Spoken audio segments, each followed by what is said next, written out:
Let's begin. So I suggest if you have any technical problems or any questions, you can put them in the conversation box, in the chat box. And we'll be together for around an hour 15 minutes. And so welcome to this Frugal Insight Hour on exploring the horizons of conscious business and the B Corp, the B Corps. So the idea of these insight hours is to explore what is frugal innovation. It's a really broad term, and in the academic world, different people use it for different situations. So for example, the industries normally associate a method called design to cost for innovating. There are people who associate it with low-tech innovations and grassroots innovations. So there are a lot of terms. I call it more like an umbrella term. It means frugal innovation is first and foremost, I think, anchored in human values. And how can we go towards a more inclusive and compassionate innovation? So frugal innovation is linked to values, to a mindset, to a method, a framework. And all these components are part of a bigger whole of how we can contribute to a better world. And so for this today, we have Jean-Sébastien Simon and Augustin Boulot, who are going to share us their insights on conscious business. So Jean-Sébastien Simon was, thanks to Pranav, who was studying at Epochs. Someone, I hear an echo, sorry.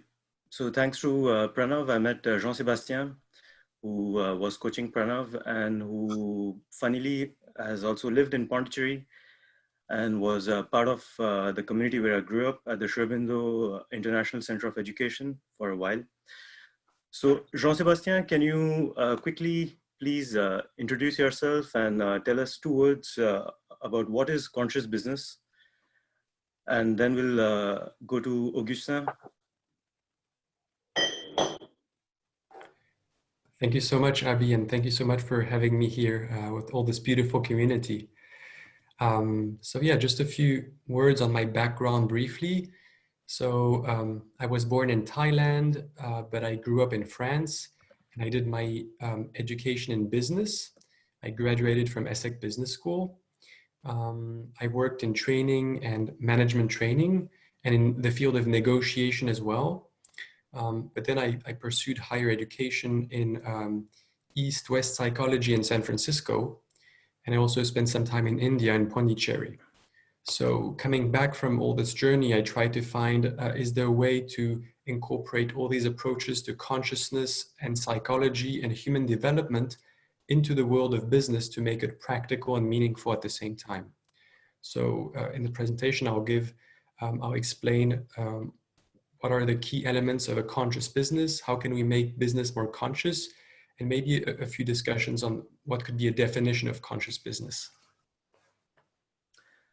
Thank you, Jean-Sébastien. And now we'll go to Augustin. So for those who were there last year, I organized the Frugal Innovation Day to explore these notions of what is frugal innovation. And we had Clement, who was working with the B Labs, who's a community booster and was there to explain what the B Lab is all about. And I think currently it's one of the most exhaustive approaches to auditing companies for frugality, if I can call it. But Augustin, if you could, so Augustin is the executive director at the B Lab France, and we're really happy to have you with us.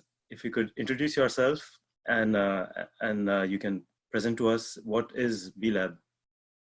And thank you very much. Thanks for having me here. I'm really pleased to join you guys today and to see this wonderful community. So I'm Augustin. I was born in France, but I actually lived abroad for quite some time and for a couple of years in the UK. I studied business at the University of Warwick. business with Spanish. And I went on to work for Telefónica, the telecommunications company in Spain. So I was based in Spain for just over 4 years with a lot of projects in South America. And then I decided to take a sort of political pause, and I went on to help build the En Marche movement in France, which was the political movement behind President Macron's presidential bid. So I did that for a year during the campaign and the beginning of the movement, and then I went to Parliament for a little over 2 years to set up the En Marche group in Parliament. But this was always just a pause in I guess my professional life. So I was looking for a while to get back into the business world, but with a kind of a political aspect or a political drive behind transforming businesses. For those of you who are in France, I worked a little bit on the topics around the Pacte law, which includes some notions around mission-driven businesses. And so when B Lab, which is the international organization behind B Corp, was set up in France officially, and maybe I'll go into more detail behind the movement in France and its history. But when it was set up officially towards the end of 2019, I thought it was the perfect mix of business and a sort of political drive to transform businesses and how they operate. So I'm very pleased today, since November now that I've been in this position and helping basically the movement, the B Corp movement in France, continue its development and its growth. So very pleased to be presenting what B Corp's about, how it works, what it brings to businesses, a little later on in this session, and then to answer any questions you have just after the presentation. Excellent. That's quite an eclectic profile and a very broad background, and I think you have a very strategic position to really make the change. Would you like to present, if you have any slides, or would you like to present the B Corps? You can go first. Okay. Next few minutes to present the B Corp, and Jean-Sébastien will then build on what you say. And perfect. So I have a couple of slides. It'll last maybe 10 minutes, and then happy to answer any questions or to hand over to Jean-Sébastien. I'm just going to try to share my screen, and hopefully it will work. There we go. Can everybody see the presentation? Okay, so B Corp is a global movement. It's across the world of people using business as a force for good. That's what the movement is striving to do.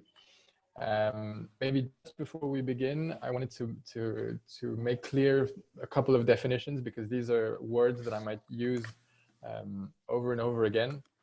So it's better if they're clear right from the start. These three items are B Lab, B Corp, and the BIA. So B Lab is the non-profit, the organization which is worldwide today, that's behind the B Corp label, the B Corp certification, and the B Corp movement. And B Lab has local offices around the world, and it's also it has also an entity that's called the Standards Trust, which is in charge of the audit process, the standards behind the B Corp label, and all the certification process. Then we have B Corp, obviously, which is the name of the label, but also the name that we give to businesses that have gone through the process and that have achieved their certification. And then the BIA, which is the B Impact Assessment, which is the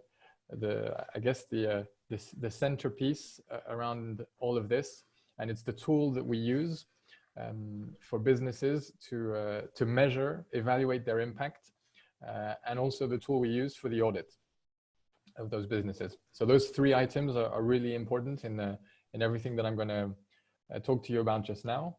And then if we take one step back,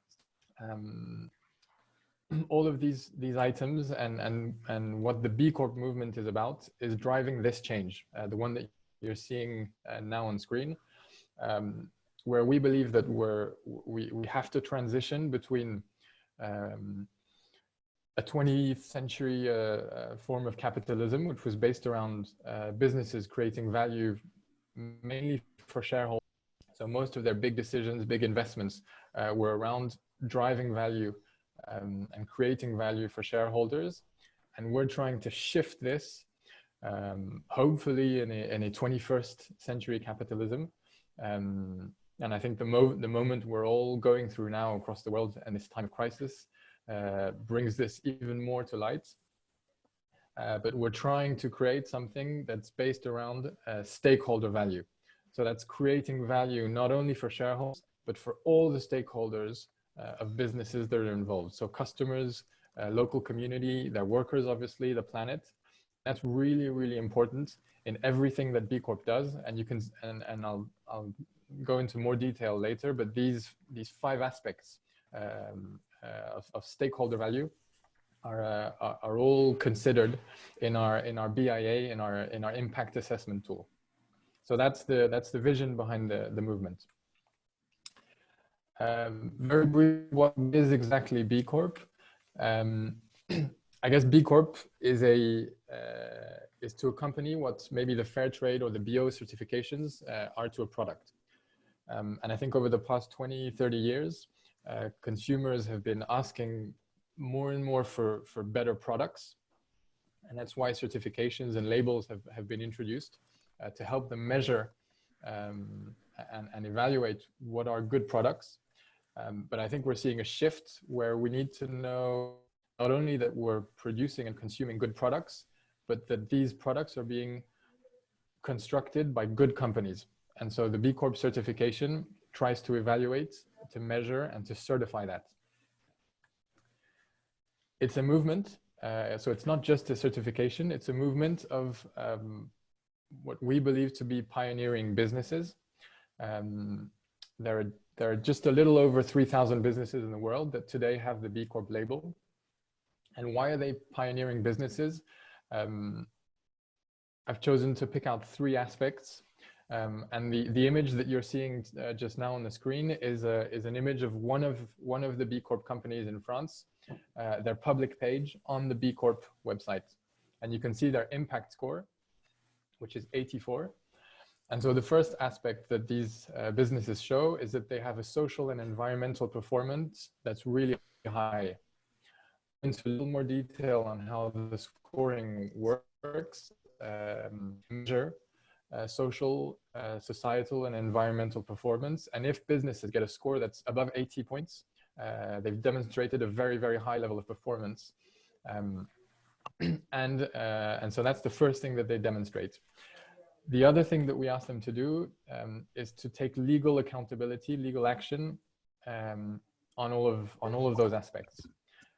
Because we ask them to change their bylaws once they've passed the audit, so that they, in a sense, they lock the mission that they have in achieving a high standard of social and environmental performance. So it's not only a demonstration of their performance, but they also it's also legally binding, which is a really strong aspect of the B Corp certification.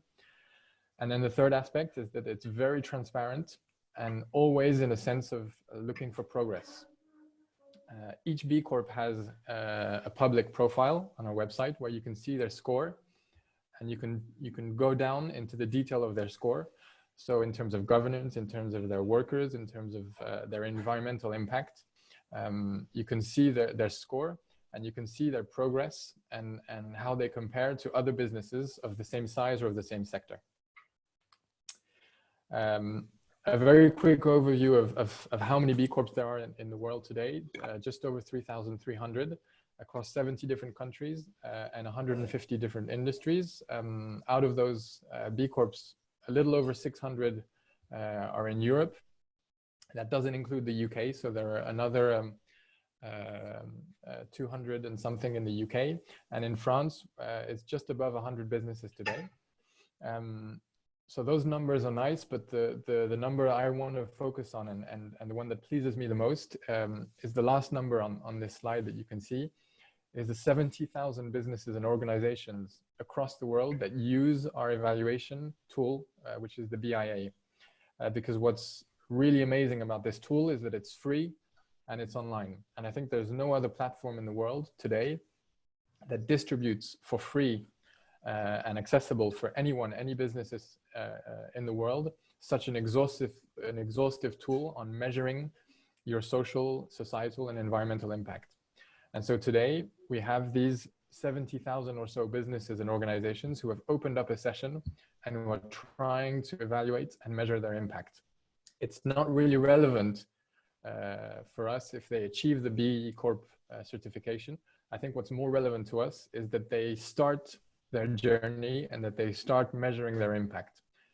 And in France, just to give you an example, since the beginning of the year, we've got about 10 new businesses every day who have opened up a new session on this platform, which is really, really positive to see.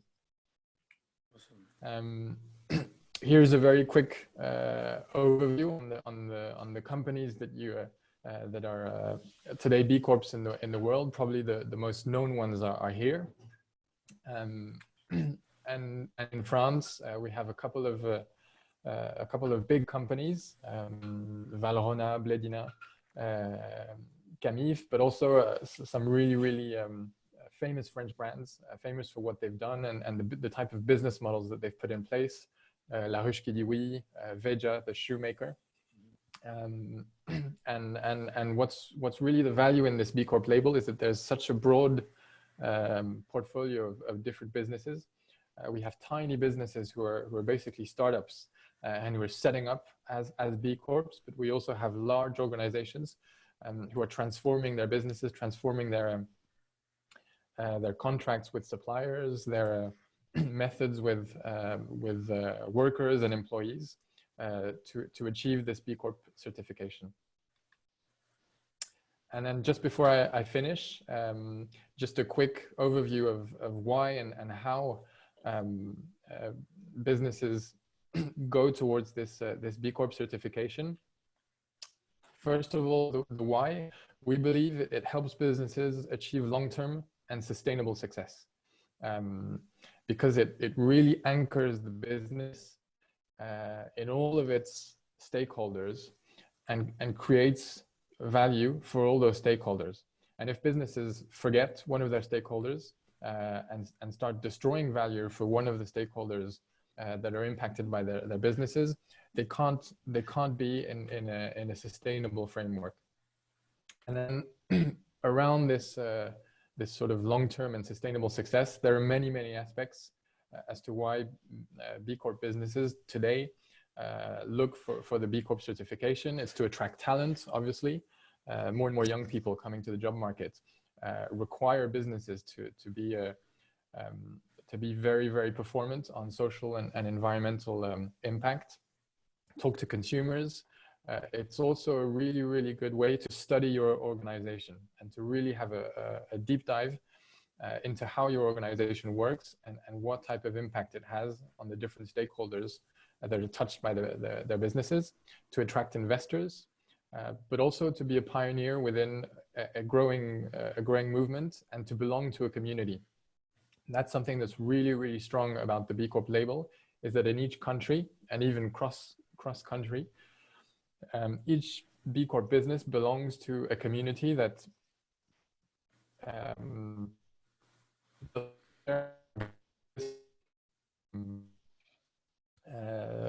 a lot of work on driving different aspects of their business strategy together, and there's a really strong sense of community, which is also one of the reasons why a lot of B Corps or a lot of businesses look for the B Corp certification. but it's also to protect your mission as a business. And that's actually one of the main reasons why the B Corp label was created just almost 15 years ago, is because 3 entrepreneurs who sold their business and who had built their business on social and environmental performance saw that under the new ownership that had disappeared very quickly. And so the B Corp label, because it's drilled down into the bylaws of the business, is a really good way to protect your mission as a business. Augustin, if I can just say that, thank you very much for this excellent presentation on B Corps, which gives everyone a broad idea of what it is. And I think first and foremost, it's a community. It's values that everyone adheres to, and so it's a community. And I've just started using it for the assessment of a friend and client, which is opening his vegan bakery very soon in Paris called Land and Monkeys. And I'm seeing that it's really, really exhaustive in asking the right questions. So thank you so much. And also for the story of how it all started.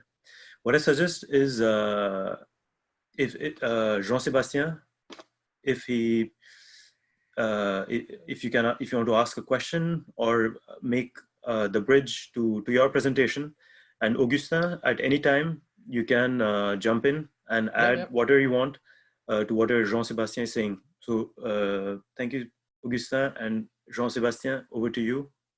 Perfect. Yeah, thank you so much, Augustin. And I feel, thank you, Abby, for, getting us together, because I feel that Augustin has the great, perspective on B Corps, and also your expertise, Augustin, in the political sense of things, I think is really important. So as everybody will see, I am more oriented towards more of a psychological aspect and managerial and leadership. So that's going to be greatly complementary to what Augustin just shared. So we're going to look at, just going to open my screen and share my screen.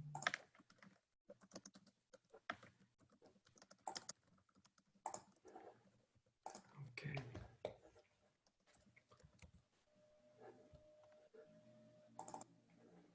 Great. So now I'm going to share some of my research on conscious business. And the key of this talk is going to be to share with you what is a conscious business. So let's start with saying that this is a journey. So I'm not necessarily going to bring you a definitive answer, but I'll try to bring you some answers. So I'll definitely give you a few key points, and then at the end feel free to ask any questions. We'll have time for discussion as well. So yeah, what is conscious business? So one definition that I like about conscious business is Ken Wilber's definition, which is in the book written by Fred Kaufman called Conscious Business. So in this book, Ken Wilber, a great American philosopher, the founder of integral theory, explains that conscious business is a business that is conscious of inner and outer worlds. So I'll stop right here, and that's one of the key takes in conscious business, because most businesses focus only on the outside world. So it would therefore be a business that takes into account body, mind, and spirit in self, culture, and nature. So I highlighted some key words because you'll see that they'll help us to understand what a conscious business is and how we can create more conscious businesses. So in this reflection, so I've been teaching a course on conscious business at ESSEC Business School. It's been now almost 3 years, 2.5 years. And so for the course, I tried to come up with my own definition of conscious business because there are different streams. So my own definition would be that conscious business is a transformative approach to business, taking into account the whole person in intimate relationship with a diverse, interconnected, and evolving world. Okay. So it's the question of how do we do business in today's world? Okay, that's becoming much more complex and ever evolving. That's with a fast change. So taking that into account, we need to reinvent the way that we do business. So to continue with Ken Wilber's definition, it's not surprising then that business management theories break down into three large categories covering the big three landscapes. So one landscapes are the approaches that focus on individual motivation, and this is usually what we look at. If you look at coaching, at leadership, at management, this is what you look at, the motivation of the individuals in the organization. But there are also those which emphasize corporate culture and values, and we'll talk about this in a moment. And then those that focus on exterior objective systems, flow patterns, and quality control. So the idea of a conscious business would be to integrate all three aspects so that we have a more comprehensive view of business, so that we work, yes, we do work on individual motivation and individuals and psychology, but we also work on the organization as a whole, corporate culture and values, but also on the systems, flow patterns, and quality control. Okay, so that would be a conscious business.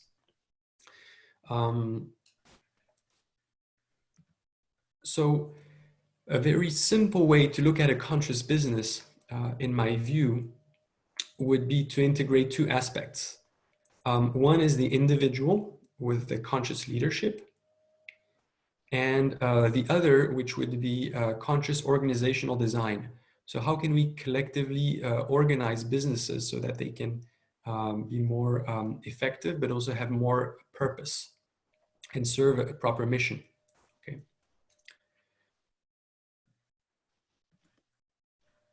So let's focus first on conscious leadership. So what can conscious leadership look like? So this means specifically that integral business leadership should use the tools that have been developed to best navigate and master self, culture, and the world. So it's the question of how do we as leaders, like everybody on this call is a leader in their own life and own business, how can we navigate as individuals so that we can better master ourselves, create a more conscious culture, and thus interact more consciously with the world, or I would even say create a more conscious world. So this is why I chose this picture, which I really love. For me, this picture does represent the three aspects. You can see that one aspect is the self, so it's this human being. And obviously, a male character is depicted here, but you can obviously have a female character or any gender in between. So that's the self. It's one of the three aspects. But it's about how we think. And it's how we create our culture, because our culture is linked to the way we think. So how do we create a more conscious culture for the society and for the businesses that we're in? So when we think about culture, we can think about the corporate culture as well. And then how do we relate with the world? And we could see the world as, everything on this picture, but I also want to include nature in the world.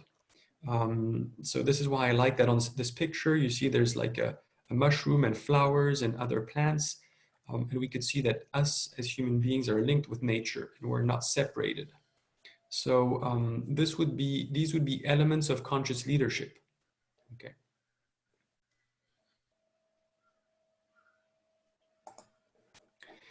So one framework that I find very helpful for conscious leadership has been developed by Jim Dethmer, Diane Chapman, and Klemp. They wrote a whole book on this, but I'm just going to give you a few key ideas, and then we can maybe go further in the Q&A and discussion. So these are 15 commitments that we can make for conscious leadership. And I'm just noticing that they are 15, but there's just a mistake in the numbering. So play is going to be number 9. Okay.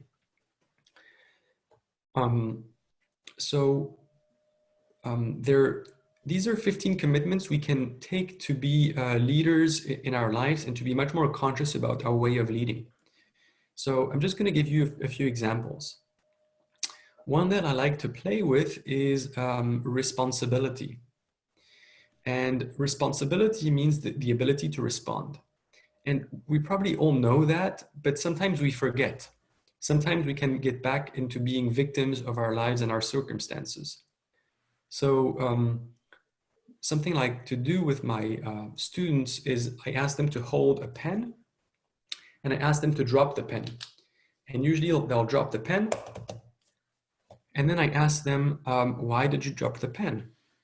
And so then they say, oh, because you asked us to do so. And very seldom do students say, oh, I dropped the pen because I chose to. Sometimes some students say, I wanted to see why you were having us drop the pen. So that's the culture of responsibility. And in organizations, we hear that all the time, like leaders and managers are going to blame somebody else for what happened, or they're going to blame another service, or they're going to say that the goods weren't delivered on time because of the transporter.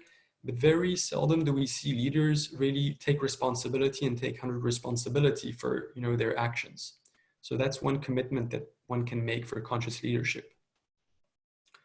A few others out of the list that can be really helpful. Number 3, for example, feelings. Committing to feeling one's feelings totally. That's the commitment to emotional intelligence. We know that in very high-ranking positions in organizations, soft skills matter twice as much as technical skills. Leaders deal with people all the time and deal very little with technical issues. So acknowledging one's feelings for a leader is really key and critical. Another one that I really find important is number 8, genius, committing to genius. It's committing to one's own zone of genius. What you can do, but that nobody else in the world can do as well as you do it, because you do it in a very unique way. So that means being a visionary. Augustin, in your presentation, you talked about B Corps as being pioneers, and that's part of conscious leadership too. How can we as individuals become leaders and pioneers, tap into our most developed talents, and then leave on the side for other people who are really skilled, the skills in which we don't necessarily excel. And then 2 more, just for the sake of it. Number 9 on this list right here, it's the number 8. It's play. How can we make our business more playful? Our business practices more playful so that we can feel happy about coming to work and have much more fun. And usually play is linked to creativity, and this can lead through to innovative big breakthroughs as well as well-being. Number 14, that's going to be a win for all.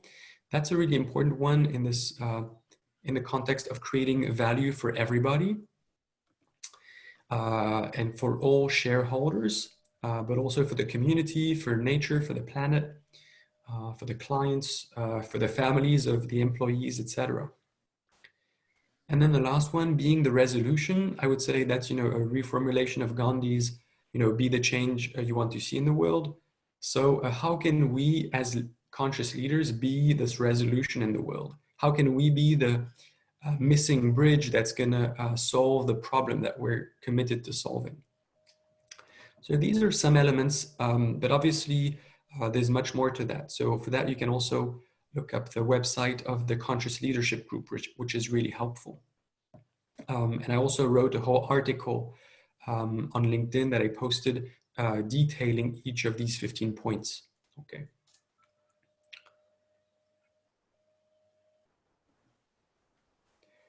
And I'm pausing and taking a break at the same time because I'm catching myself of wanting to speed up. And that's one of the things of feelings and just taking a time to breathe. So thank you very much, Jean-Sébastien, for this wonderful definition of conscious business according to Ken Wilber, and being able to synthesize a relatively complex subject in simple words. And I think it's, like you said, it's totally complementary to what Augustin mentioned. And I think without these values and the vision and the leadership, you cannot bring about this change. Augustin, would you like to add anything with regards to the culture and leadership in these B Corps? I mean, nothing in particular. Maybe just the fact what we see in businesses is that you can have all the will in the world to bring your business towards B Corp certification or any other form of social and environmental impact measurement within different pockets of teams and employees. If you don't have the backing and the culture around this systemic change within the leadership team, it's incredibly difficult for businesses to drive that type of change. So even if it's important to have as many employees and as many different teams on board on these types of systemic changes within organizations, if you don't have a leadership team that's entirely behind this transformation, it's incredibly difficult to achieve it.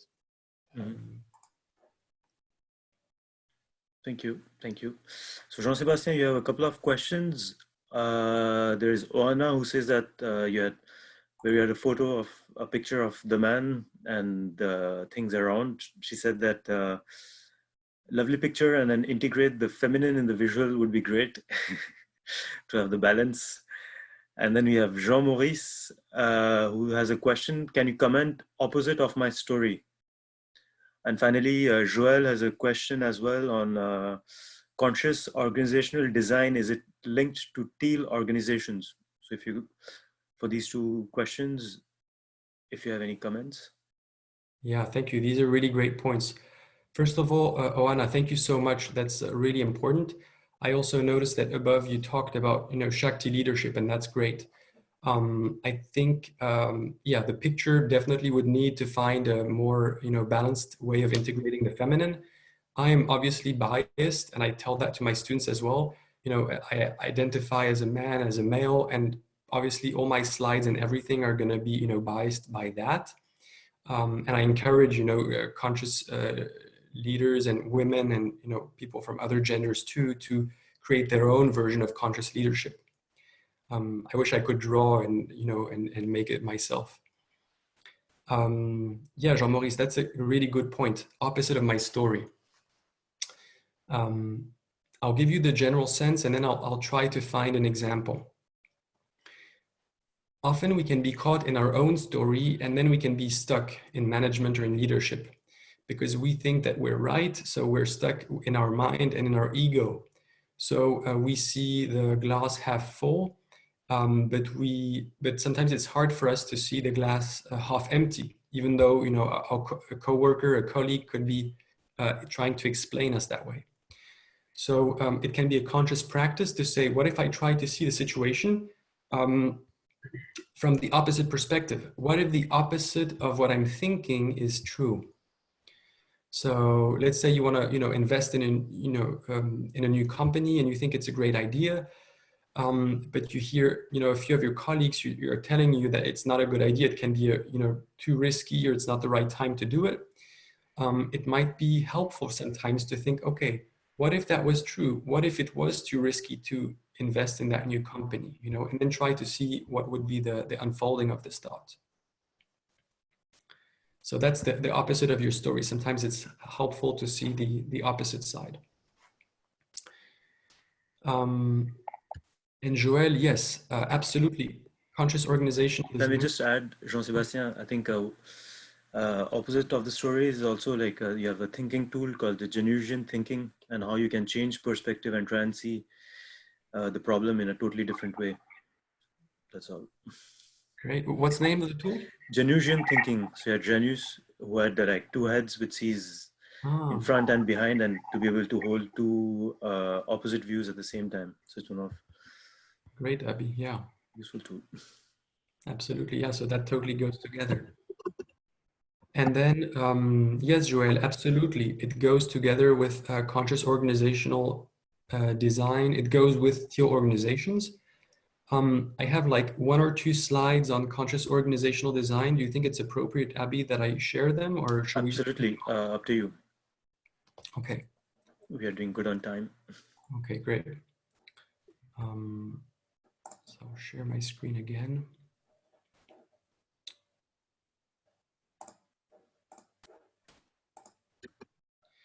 Yeah, so thank you for bringing that up. Indeed, so we saw it from an individual perspective, but there's also ways to work on a conscious business at the organizational level.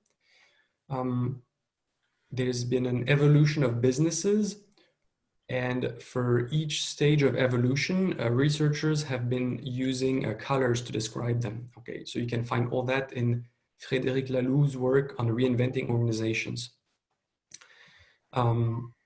You know, in red organizations, you see, you know, top-down authority and division of labor. But as we moved today, organizations are more orange, which are focused on achievement. And so they focus on innovation, meritocracy, and accountability. Okay, but you also have emerging businesses which value stakeholder value. They're values driven, and they focus on employee empowerment. Companies such as, you know, Ben & Jerry's, Starbucks, for example, and others could be seen in this green paradigm. But there are emerging organizations which are called teal organizations. And if we use the metaphor for them, they would be like a living organism. And there are 3 key breakthroughs for these organizations. One is that they have an evolutionary purpose. The second is that they focus on the self-organization of the employees. So they're not directed under control and rules, but they are self-organizing teams. And one of their aspirations is on wholeness, so that, you know, people can feel that they bring their whole self at work and that they don't have to wear a mask and just pretend. So these are key aspects of teal organizations.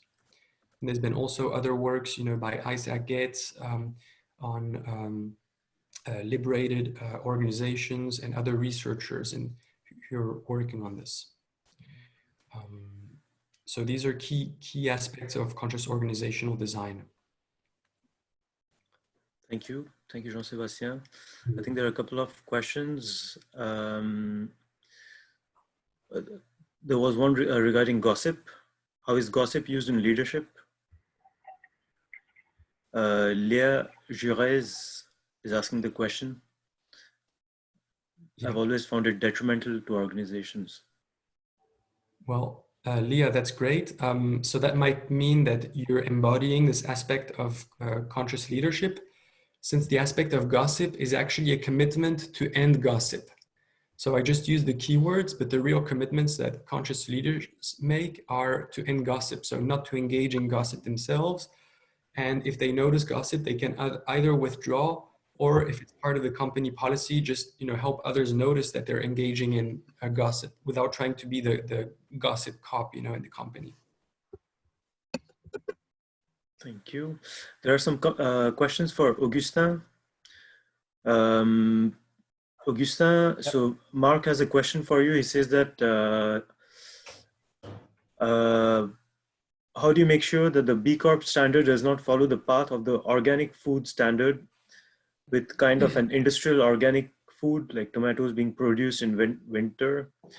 So he says he has a friend at La Ruche qui dit oui, who says that from the inside it's not as good. I don't know, Mark, probably you could explain what you want to say. And there's another question by Bernard, which says, I can see the wonderful thinking and acting behind the B Corp label, but I wonder what sort of reactions they trigger in the wider public. Is there a business benefit sought after beyond the satisfaction of being virtuous corporation of the world? Should I leave Mark? Mark, do you want to? Or should I answer both questions?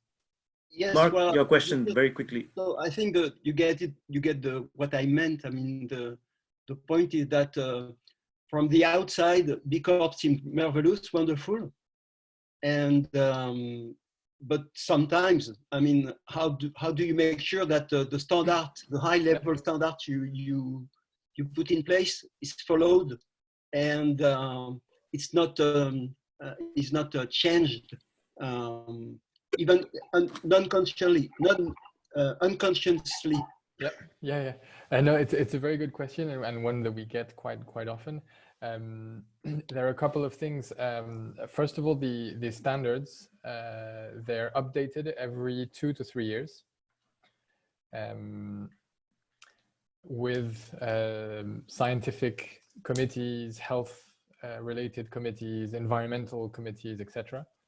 And the label itself, the B Corp certification itself, only lasts 3 years. And so when businesses have basically gone through their 3 years of having the B Corp certification, they need to recertify. And so when they recertify, they need to go through the updated version, which is obviously different to the one they certified in, and more difficult, because each version every 2 to 3 years becomes more difficult, because obviously as social, environmental, health,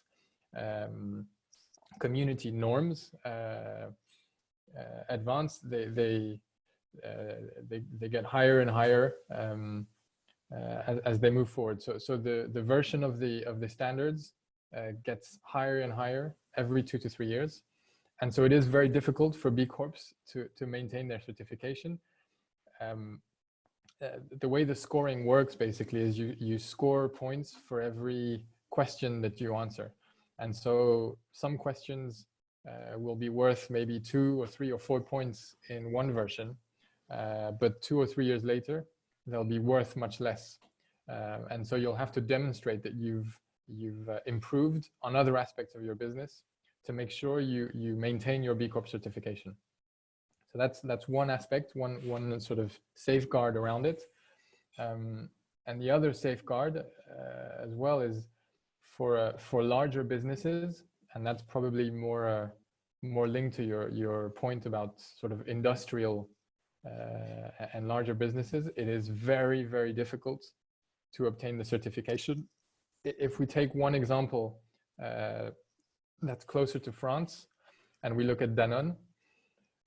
Danone, about 2 or 3 years ago, they said that they wanted to achieve B Corp certification, and their ambition, if they achieve it, is to achieve it by 2030, because they know that they have so many transformations to put in place to achieve that certifications that they won't be able to pass the standards and pass the audit before 2030, because there is an audit committee that verifies that these big multinational companies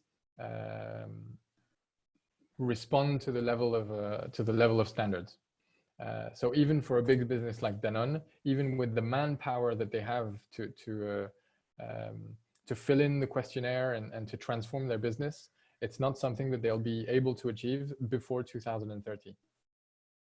And that, I think, shows the rigidity of the standards, because even for Danone or for other multinationals, they're not able to sort of cheat in a sense on those standards. And then maybe there's a more philosophical response to that question is, in some way, if we do want a systems change, we need big businesses to achieve these type of systemic changes and these type of certifications or labels. Because if big businesses don't achieve these changes, we're not going to achieve the systemic change that we're trying to implement on a much more global scale. So it's amazing that we have companies like La Ruche qui dit oui who are showing the way. But if we also have businesses like Danone or other businesses who are starting to go towards these changes, I see this as a positive thing. It has a risk, and that's what the standards are for. But I do see this as something that's positive. Thank you, Augustin. And maybe on Bernard's question, I'm just reading it again. Yeah. It's on the wider public. So I don't think today that the label has enough recognition and maturity and maybe existence for it to be fully recognized by the wider public.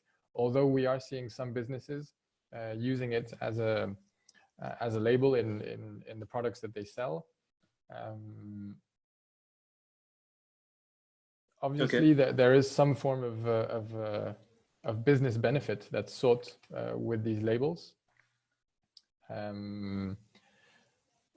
But I think it also shows that consumers are the ones who have the power to drive the change. So if consumers all of a sudden start to recognize these certifications, these different labels, and say, well, actually, I'm not going to buy products that aren't made by B Corps or other type of certifications. I also think that has quite a powerful lever of action. So right. Even if there is a business benefit, obviously, behind it, I think it's probably a positive change that's being driven by consumers.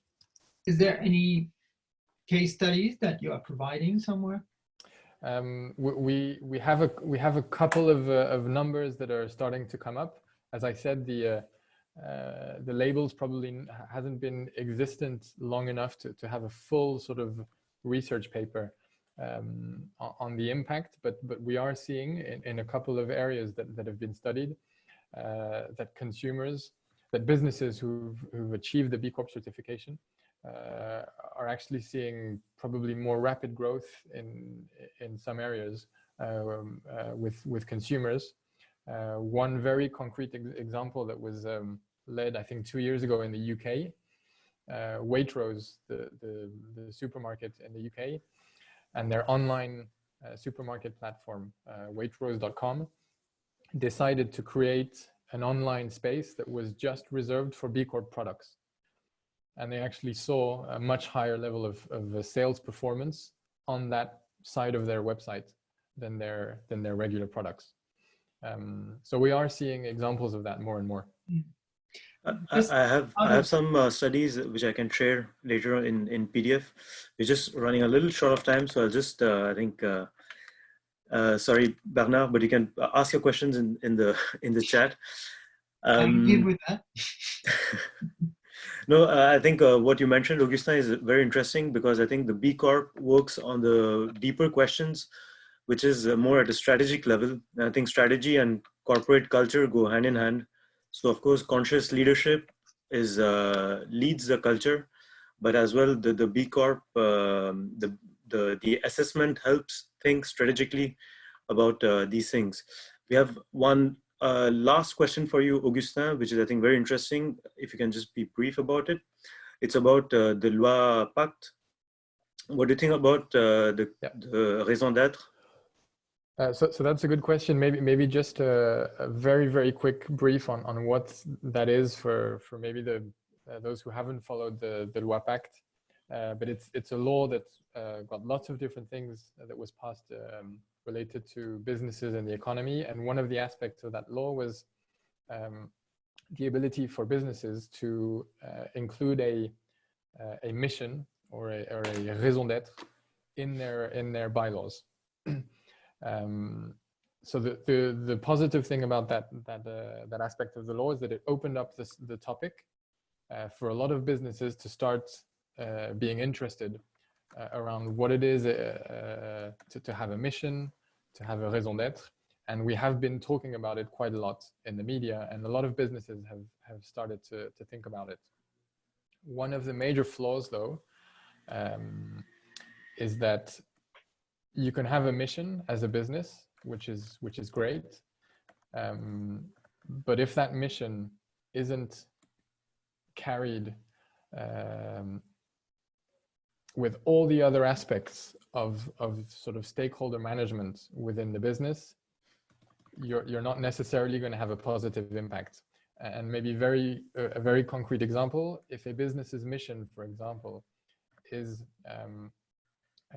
to act in favor of employing people with a certain level of handicap, for example,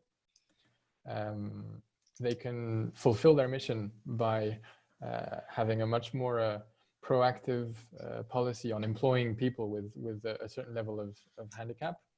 But maybe the nature of their activity is terrible for the environment. And so it's a business with a mission or a raison d'être, and it's even delivered on that mission.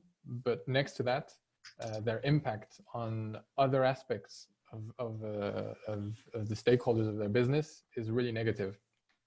So I think the mission and the raison d'être in the Loi Pacte is a first step, which is positive. But if it's not sort of safeguarded with the entire stakeholder management that you see in the B Corp label to make sure that every aspect of your business is done responsibly, then there is a risk. And then there's another risk of businesses doing sort of mission washing, which obviously is not good. Thank you, Augustin. Jean-Sébastien, if you'd like to add anything else, and to conclude what your take out of all this is and your positioning with regards to frugal mindset, conscious business, the B Corp approach. Thank you. Yeah. I think for me, the key takeaway, the key idea is that, conscious business is a road, or it's a path to be traveled. So in any organization, even these teal organizations or pioneering organizations, we'll always find, difficulties in every leader, even a so-called conscious leader. There's going to be cracks, there's going to be mistakes, there's going to be failures. Things are not going to be as, pink as we want them to be. But I think that's the idea of having a vision. It's more having the aspiration and the intention, rather than thinking that, oh, we have arrived, and now I'm a conscious leader, now I'm a conscious organization. So I think it's normal also to see all the mistakes and challenges that there is in becoming a conscious leader or a conscious organization.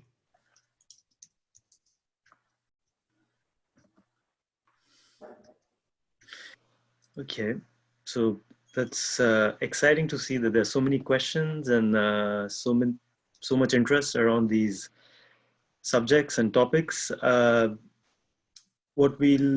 thank you very much, Augustin and Jean-Sébastien. I think both of you are complementary.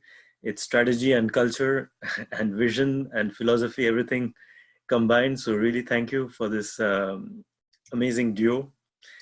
And now I will just have quickly some more questions. So I think Hedy, you had a reference. So if you could just introduce yourself briefly and mention the reference.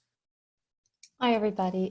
Briefly American in France for the past 30 years. I've been doing coaching and leadership development equally for 25 years, mostly in France, but of course everywhere else also. The reference I recommend that you look into, I get a lot of inspiration from the Naropa Institute in the US. They're a group of really, really beautiful people. And there's a man named Fleet Mall who has written a book, and Jean-Sébastien, it's really for you. I think you'll enjoy it. The notion of responsibility, it's a paradigm shift. And I find that Fleet Mall's way of working the concept is very helpful. People get it. What he says in short is basically that we have all been conditioned by a society that in our education uses two levers, principally blame and shame. And in that context, it is impossible to take full responsibility. So the first thing we must do is become aware of the conditioning that makes us retreat from responsibility and get rid of those elements so that we can embrace it more fully without the fear to the ego that we all know and that we all suffer from, which is the minute we show up and take responsibility, we become a target for blame and criticism, which leads to shame. The book is much more interesting than that. He's much more interesting than that. So I just wanted to suggest it. Thank you, Hedy, for that reference. I'll find it and put it on the Frugal Changemakers community. Augustin, are you still there? Still there. Even though I'm already late. Can we have one last question for you? Yeah, sure. What's the B in B Corp?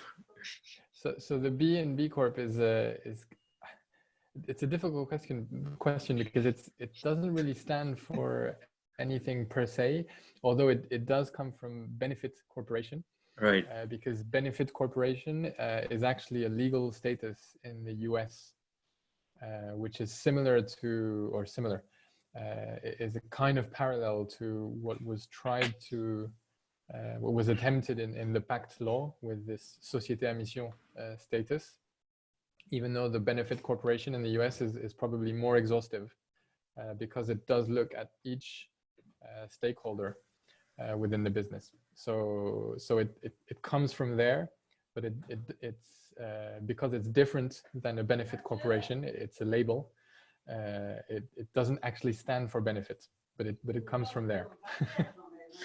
Thank you, Augustin, and thank you so much for your contribution. You can, I know you need to go, so you can leave. Thank you very much, Abby and Jean-Sébastien, and thanks everyone for listening and for your questions. I thought it was a really great session, so thank you. Merci, Thank you. très intéressant. Thank you, Augustin. And Oana, I think you also had quite a few questions. If you want to, like, we have officially done the round of the introduction with Jean-Sébastien and Augustin. So if anyone needs to leave now, you're free to leave. And if otherwise, you can unmute yourself and ask your questions.